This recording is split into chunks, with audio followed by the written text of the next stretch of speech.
Azamjahi mill గ్రౌండ్లోని కార్మిక భవన స్థలాన్ని మాజీ ఎమ్మెల్సీ కొండ మురళి కబ్జా చేశాడని కొందరు అబద్ధపు ప్రచారం చేస్తున్నారు.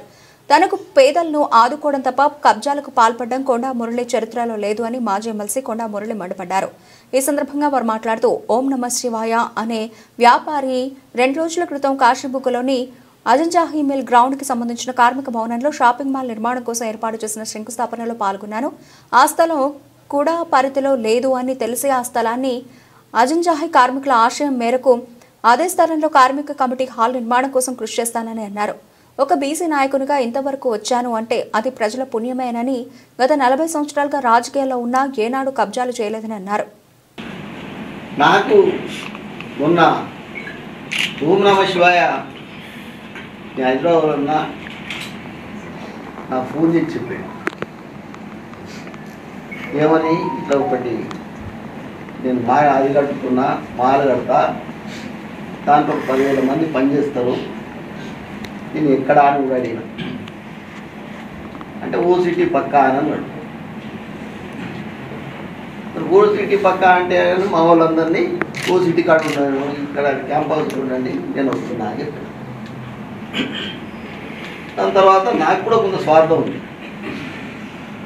ఎందుకంటే ఇప్పుడు నమశివాయ నేను దగ్గరే తీసుకుంటే మరి కేటీఆర్, ఈ కవిత, ఈ సంతోష్ నమశివాయకు దూరం అయితే మరి ఆయన పెట్టిన అప్పులు ఉంటే వాళ్ళు అందులో పడతారు, కాబట్టి దగ్గర దిగుతామని ఒక ఆలోచన ఉండే.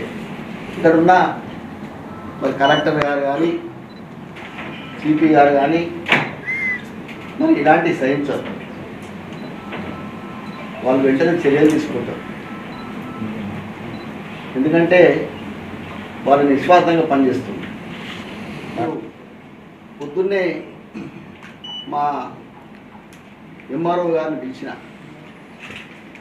ఏంటి ఎంఆర్ఓ ఏం చెప్పినా పని చెప్పి ఏం చెప్పినా సర్వే కూడా చేయమని బంద్ చేయి, వెంటనే సర్వే చేయని మరి వారికి వెంటనే చెప్పడం జరిగింది. ఈరోజు పని వెంటనే ఆపేయండి. ఓకే సార్, అర్థమైంది కదా? ఓకే, అది వాళ్ళదా, ఎందుకంటే కూడా ఊళ్ళో పోయేలా అయితే ఈ పార్టీకి అది మెయిన్ రోడ్ మీద ఉంది కాబట్టి ఈ పార్టీ కూడా ఎప్పుడో దాన్ని తినేసు. కాకుండా కూడా చెప్తున్నా, కార్మికుల పక్షాలు ఉన్నాయి కాబట్టి అన్న కార్మికులకు వాళ్ళది కుడాది కాక ఆయన మీద కాకుండా కూడా వాళ్ళకు సగం అన్నది ఇప్పించేసి వాళ్ళకు మరి ఫంక్షన్ హాల్ కట్టించే పూర్తి బాధ్యత మరి నేను తీసుకుంటా. మీటింగ్ పెట్టుకునేందుకు మరి నేను వెంబడి ఉంటా అని మరి